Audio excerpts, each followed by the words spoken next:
ये कोई आरोप नहीं, ये बात तो प्रमाणित है कि उत्तर प्रदेश पुलिस जाति धर्म जानकर न्याय देती है और इतना ही नहीं, मुंह मांगा पैसा लेकर कातिलों को छोड़ भी देती है। और यही बात मेरठ वाले ललिता गौतम केस में भी दिखाई देती है।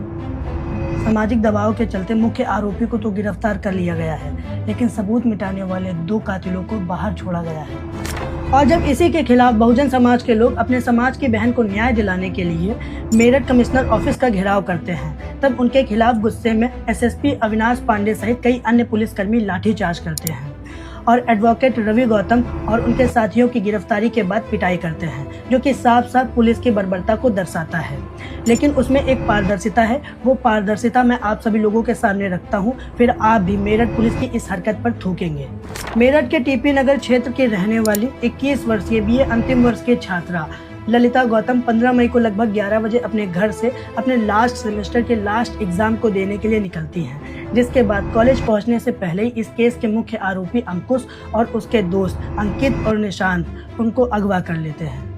जब शाम तक ललिता गौतम घर नहीं पहुंचती है तो पूरा परिवार पूरी रात ललिता गौतम को खोजता है और फिर अगले दिन पुलिस में रिपोर्ट लिखाई जाती है। और फिर उसके अगले दिन मतलब कि 2 दिन बाद मेरठ के रोहटा थाना क्षेत्र के थिरोद गांव के पास गन्ने के खेत से उनका शव मिलता है। शव की हालत बहुत ज़्यादा दयनीय थी, पूरी बॉडी फूल चुकी थी और सबूत मिटाने के लिए चेहरे पर तेजाब डाला गया था, जिस पर ललिता के परिवार का आरोप है कि ललिता का अपहरण कर उनके साथ सामूहिक दुष्कर्म किया गया, गला घोंटकर हत्या कर दी गई और साक्ष्य मिटाने के लिए शव पर तेजाब डाला गया, जो कि शव की स्थिति देखकर स्पष्ट है। इसीलिए परिवार का आरोप है कि पोस्टमार्टम रिपोर्ट सत्य नहीं है।